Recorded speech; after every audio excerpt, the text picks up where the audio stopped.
여러분, 병원 하면 보통 뭐가 떠오르세요?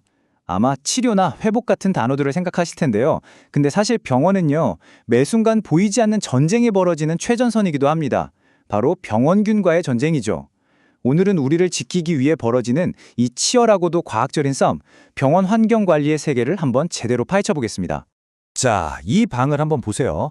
얼핏 보면 정말 깨끗해 보이죠? 하지만 만약 우리가 세균을 볼 수 있는 특수 안경을 쓴다고 상상해 보세요.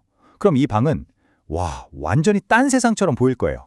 손이 닿는 모든 곳이 잠재적인 위험지대인 거죠. 치유를 위한 공간이 어떻게 감염의 경로가 될 수 있는지 바로 그 아이러니에서부터 오늘 이야기를 시작하겠습니다.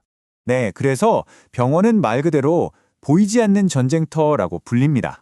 문제는 바로 이런 곳들이에요. 침대 난간, 호출벨, 문고리. 우리가 진짜 무심코 만지는 이 평범한 것들이 사실은 감염의 고속도로, 뭐랄까 핫스팟인 거죠. 실제로 여러 연구를 보면요, 항생제도 잘 안 듣는 그런 슈퍼박테리아들이 바로 이런 곳에서 발견되곤 합니다. 결국 환자에서 의료진으로 또 다른 환자에게로 감염이 스멀스멀 퍼져나가는 시작점이 되는 셈입니다. 이게 그냥 추측이 아니에요. 공식 의료기관 지침에서도 아주 명확하게 경고하고 있습니다. 환자와 방문객은 오염된 표면으로부터 병원균에 감염될 가능성이 높다. 이 한 문장이 병원 환경관리가 왜 우리 생명과 직결되는 문제인지를 전부 말해주고 있죠. 자, 그럼 이 보이지 않는 적들과의 싸움, 대체 어떻게 이길 수 있을까요?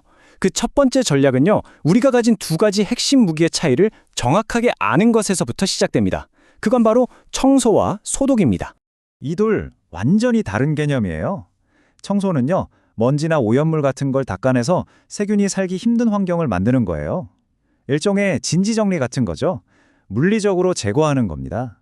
하지만 소독은 한 단계 더 나아가서 혹시 남아있을지 모르는 적군, 즉 병원균을 화학약품으로 직접 공격해서 아예 박멸해버리는 거예요. 진지를 정리하고 적군을 섬멸하고 이 두 단계가 모두 완벽하게 이루어져야 진짜 방어가 완성되는 거죠. 이 두 가지 무기로 활용하는 실제 작전 계획, 그게 바로 6단계 프로토콜입니다. 이 6단계는요, 거의 하나의 의식처럼 아주 정교하게 진행됩니다. 먼저 창문을 열어서 전장의 공기부터 싹 바꾸고요. 그리고는 갑옷처럼 보호구를 착용하죠. 준비된 무기, 즉 소독액으로 모든 표면을 닦아내고 오염된 모든 것은 안전하게 봉인해서 폐기합니다. 그리고 마지막, 임무를 완수한 뒤에는 철저한 손 씻기로 스스로를 정화하죠.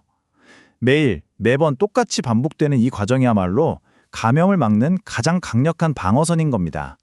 하지만 진짜 전문가의 실력은 지금부터 드러나요. 그냥 닦는 게 아니라 어떻게 닦느냐에 따라서 결과가 하늘과 땅 차이거든요. 자, 지금부터는 청소를 과학의 경주로 끌어올리는 프로들의 비밀 기술을 살짝 엿보겠습니다. 근데 한번 생각해 보세요. 걸레로 여기저기 닦다 보면 이거 사실은 더러운 걸 이쪽에서 저쪽으로 그냥 옮겨 바르는 거 아닌가요? 대체 어떻게 하면 세균을 퍼뜨리지 않고 완벽하게 가두면서 청소할 수 있을까요? 그 첫 번째 비밀은 바로 동선 관리에 있습니다.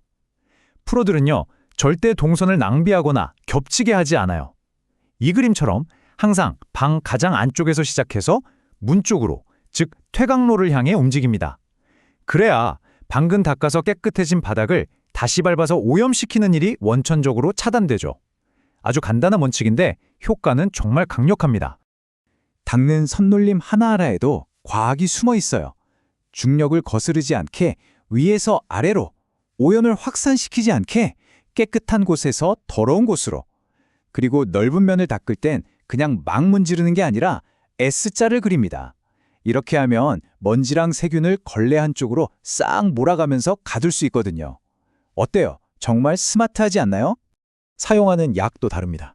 이 표를 보면 마치 약사가 약을 처방하듯이 오염의 종류나 수준에 따라서 소독제의 농도를 찰같이 조절하는 걸 볼 수 있어요. 일반 소독에 쓰는 무기랑 혈액 같은 아주 위험한 물질에 쓰는 무기의 강도가 당연히 다르겠죠. 이건 청소라기보다 거의 정밀 화학에 가깝습니다. 자, 그럼 이제 카메라를 쭉 뒤로 당겨서 줌아웃을 해보겠습니다. 지금까지 우리가 본 병실 청소는요, 사실 병원 전체를 감염으로부터 지키는 이 거대한 시스템의 아주 작은 한 조각일 뿐이에요. 예를 들어서 하루 3번 이상 창문을 활짝 열어서 공기 자체를 소독하고요.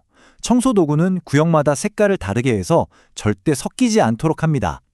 중환자실에서 쓴 걸레가 일반 병실로 갈 일은 아예 없는 거죠.